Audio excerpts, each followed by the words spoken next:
Well, I finally went out, got off my dead behind, and picked up a couple of battery maintainers or battery tenders.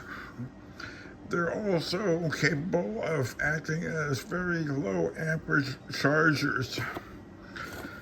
I have one Schumacher and one no-code Genius. I have a few of these at the other house for some of the other vintage cars. But today, I'm going to go ahead and attach this to our 2020 GT500 Shelby.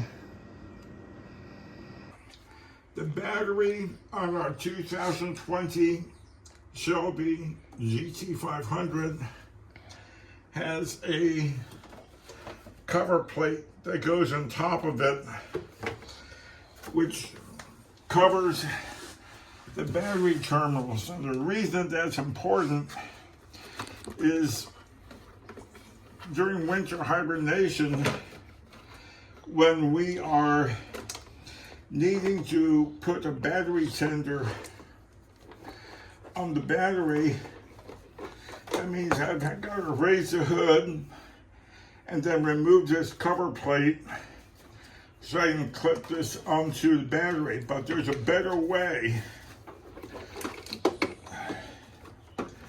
This Schumacher device, and I'll leave a link in the comments for this video of where I got it, came with two terminals on a little jumper lead that then plugs into the battery maintainer output. Now, it also came with two alligator clips so I could clamp this on temporarily, but what I want to do is hook this up to the battery where this wire can come out from underneath this cover.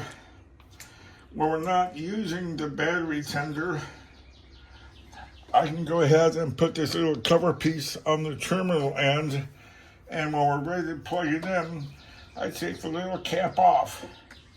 So it'll make it very nice.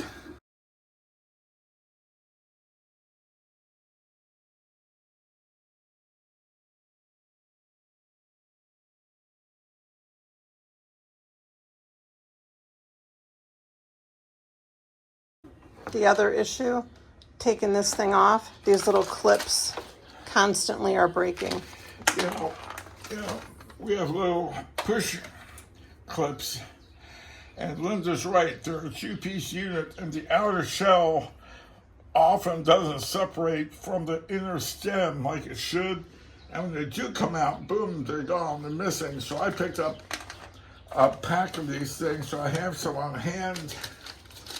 They're used in more than just a cover plate for the battery. I don't know how well you can zoom in on that, but that's the UPC code. Got it. Okay. Now, last winter, when it started getting cold, I decided to wait until spring to put my tools away, so I got tools all over in the garage. So I have to use some wrenches to get these battery connector terminals off. I don't know if they're metric or SAE, so I brought a small ignition wrench set of both metric and SAE. This isn't the best tool to use for the job, but I don't know where the other tools are at. I looked, I couldn't find them anywhere, but I'll find something that'll work, I hope. Need bigger? Yeah, I got a little small. This is a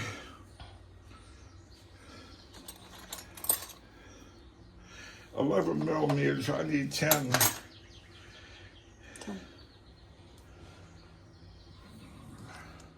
10.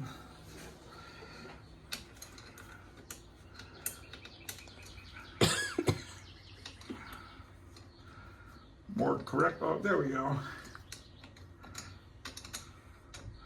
So I take off the negative terminal lead connection nut first. And the way I've always unplugged and plugged in or connected batteries and disconnected, take off the negative first because it kills the entire circuit. Then take off the positive. When you put it together, positive goes on first and negative goes on second. And that's just to make sure that I don't accidentally touch a tool that's connected to the positive terminal, like I am right now, to ground and accidentally cause a short circuit to ground. The ground cable's off. The entire circuit is totally dead. And that's what we do that for.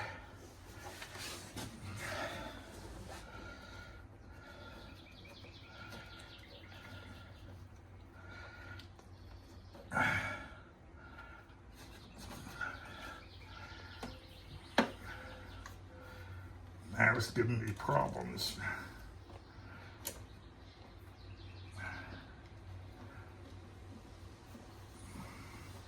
I hope I can get this off.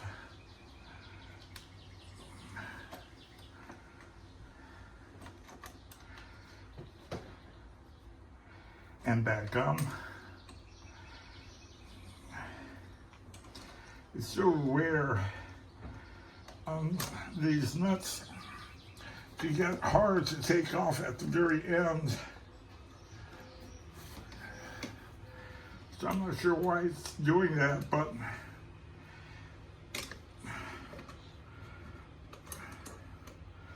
hopefully it frees up. There we go. I think that's free. Nope. If I had been able to find my metric ratchet and sockets with the 10 millimeter socket, I would have had this done already. But this is a high price of putting tools away just because it's winter. I can't tell if that is coming off or not. The bolt might be turning underneath.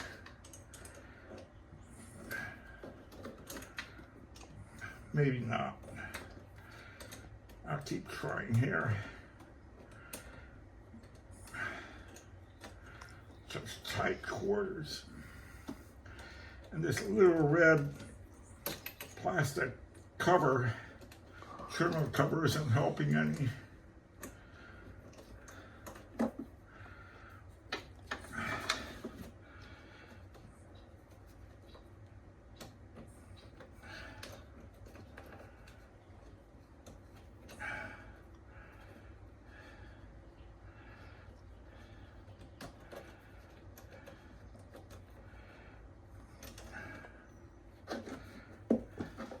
Come off or circling?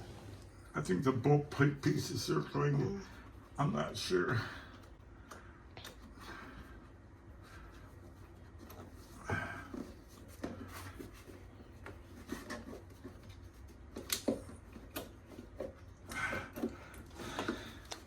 we go. Okay. Now then, I want to go ahead and see if I can get the. Yeah, that was circling.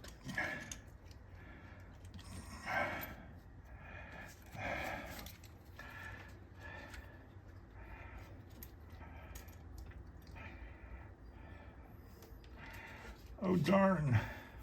Won't come undone. Oh, it will. I had thought that this positive cable being connected to the lug, this would also be connected to the lug. I was thinking I could put this positive terminal underneath this nut. Well, I finally got the positive terminal underneath the nut holding down the retaining bolt for the positive terminal. What a pain in the butt. The tightening mechanism that Ford made for this is elaborate, needlessly in my estimation, and really added a lot of work to the project. Had I known it would have been that difficult, I would have taken that metal loop and cut a section out so I could slide it over the bolt without taking the bolt another part and just tighten it down, called it a day, and that would have been fine. But stubborn me, once I figured out how to do it, I went ahead and kept the loop together. But if I ever do another one, I'm not going to take that son of a gun apart again once I have current running through it to see if there's a voltage drop, because there are some pieces that fit together like an interference lock that I tighten this nut down. It makes it tighter and secure, but I don't know how well it's going to pass a charging circuit. The way I'll test that is first I'll check to see how many amperes are going through it to charge, and then I'll take a voltmeter, set of probes, go to the center of the battery post and on the metal ring terminal and see if I have more than 1/10 of volt droppage. If I do, then it will not work correctly. It'll work, but not correctly. And I want this to work correctly. Okay, so I've already got this terminal eyelet in place. Yeah, I did all that off camera because it was such a pain in the butt. Elegant, but needlessly complex in my opinion. But it does work in the end.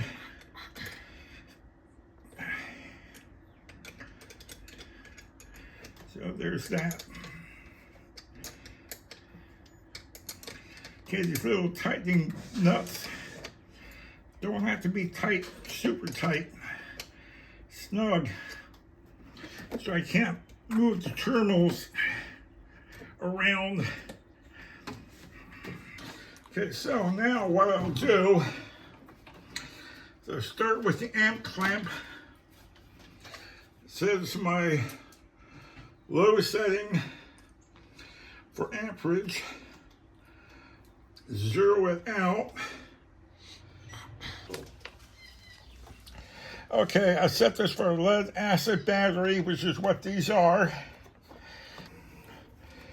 I'm getting 0.3 amps going in, which with a battery that's pretty well charged up makes sense.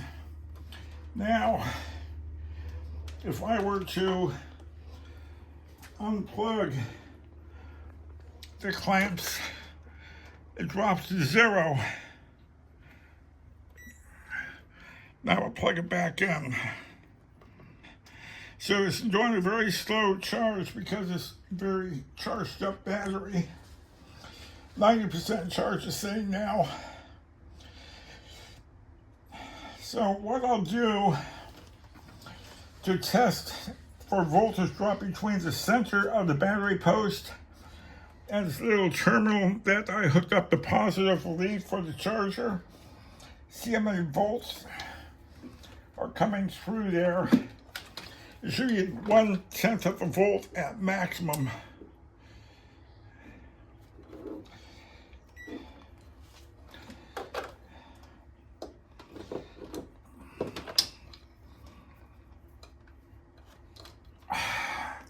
First, I'll check battery voltage again, just make sure the meter's hooked up. 13.2, charging, so it should be. Now, how many volts? 0.9 millivolt.